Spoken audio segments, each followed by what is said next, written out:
So we opened up this edition of Impact Wrestling with what I thought was quite a hot and crowd reaction heavy opening segment. We opened up the show with Sting and Angle. You have Sting promoting his match with Bully Ray at Slammiversary.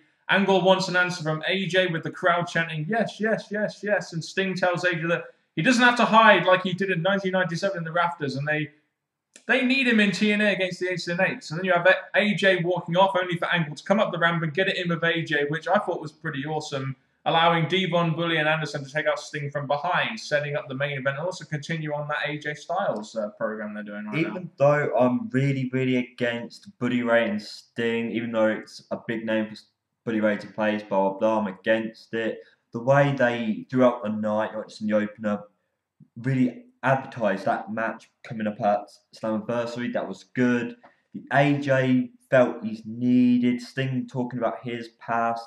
It's giving more storyline to the AJ thing, and the Ace Eights taking out Sting, setting up the main event. So I think the opener did a pretty good job setting up the rest of the show and the future Slammiversary. We had knockouts action, Terror and Gail Kim versus Mickie James and Velvet Sky. I must admit, I really didn't. I tuned out in this match because it was kind of similar to the one we got last week, but instead of it being Terror and Terrell, it was Velvet Sky instead. Velvet Sky gets the win. It was pretty much the same match as last week, only you have, instead of having Gail take out Terror and Terrell, she takes out Terror, like she did last week to Terror and Terrell. The only thing we'll say about this is you get Mickie James on TV. Yes, the highlight is more on Gail and Terrell, but I'm just glad to see Mickie James back in action. Even though she really isn't doing that much right now. Aces and Eights segment. We had Bully Ray promoting the main event, and he tells D'Lo Brown to take off his colours and sit back as Doc kicks Magnus's ass. Yeah, then Magnus had a match against Doc, and D'Lo's bad interference costs Doc the match, and he's now some kind of, what D'Lo Brown is now some kind of slave to the Aces and Eights now. I'm just glad. I'll be glad when they get him out of the freaking group. The way it was cancelling down, once again, it's all about the Aces and Eights throughout the whole night.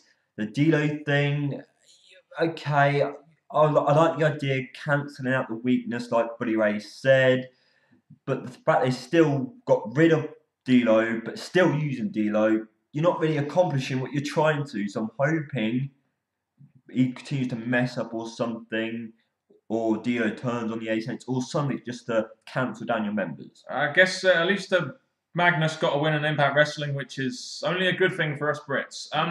For our main event, we had Bad Influence versus Rep Dream Team in the #1 contendership match for the TNA Tag Team Championships.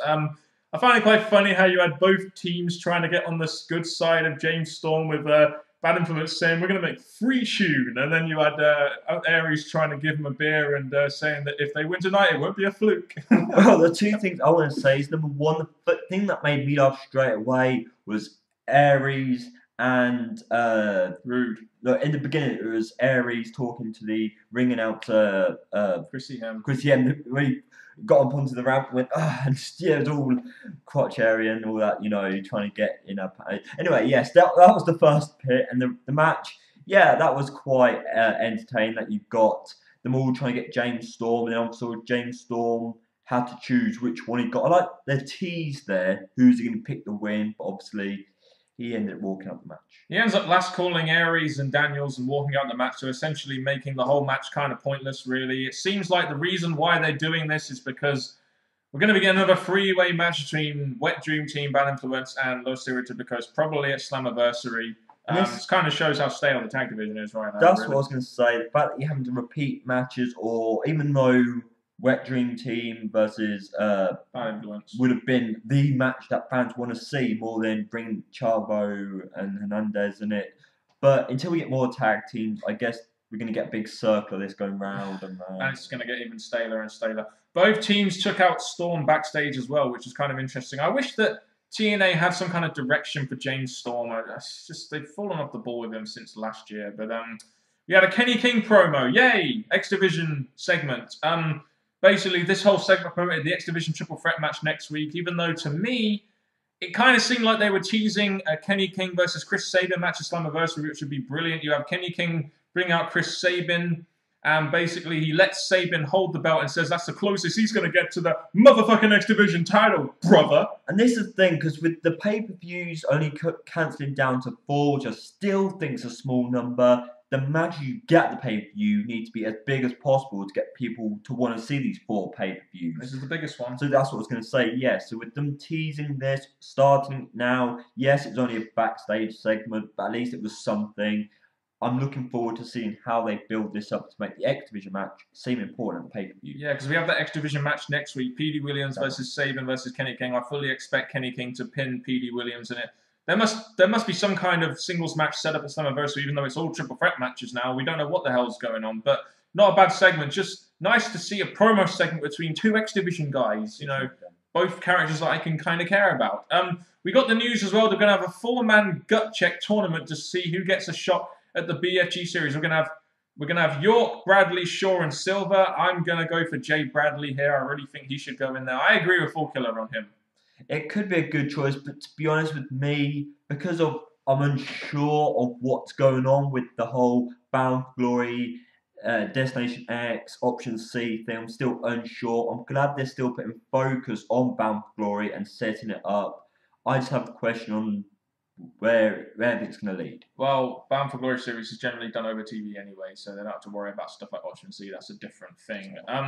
We had this whole thing throughout the night. Okay, so we had AJ Styles was originally going to be in this 6-man tag, and then we had Magnus was going to be the replacement for AJ Styles, but he got taken out by the Aces and Eights, and then Hogan was teasing this wild card and how, you know, oh, he'll be there in a minute, and as Bully Ray, Devon, and Mr. Anderson went up against Sting and Angle in 2-on-3 action. You know, I don't really think there's too much to say about the match here. Mid-match, we had that little news report that all the Aces and Eights were laid out backstage by someone. And then, when we get to the end of the match, I was thinking, you know, it could be Matt Morgan, it could be anyone. But at the end, none other than the Abyss returns to take out the Aces and Eights and get the pin on Devon. Well, with this, there's many rumours. Jeff Hardy returning, you know, Matt Morgan, yes, to get involved. Hogan wrestling. He just cancelled it all down. I don't think anyone's expecting Abyss because they teased him to return a while back. Didn't happen. Josie Parks came. So there was many ideas of who it could be. This match cancelling down and Abyss getting the win. Another member to take up the Ace and Eights. Okay, go with that. It does leave the wonder of Joseph Parks. Where's his character going to go from here?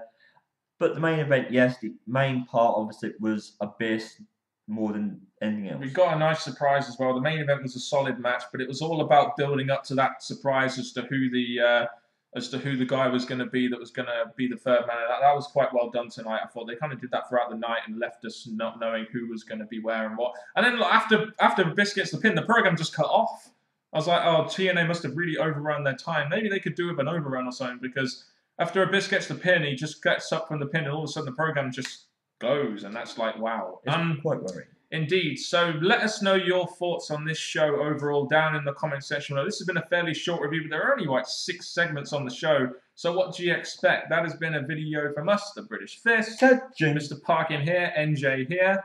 What's up? And thank you very much for watching. Until next time, YouTubers, thank you very much. Keep smiling and goodbye. So now each and every week, TNA are going to try and spoon feed the worthless mortals, also known as the Ace and Eights, down our throats. Hopefully we'll give a damn about them. Well, there's nothing about this worthless faction that we're going to care about, look forward to each and every week, because throughout every show, the Ace and Eights are there, get involved. Do TNA really think that these are going to be a ratings draw for the company? Because hell no are they. But let me just get to the point of my promo tonight. 4th Dimension 4 Killer wants an answer. Well,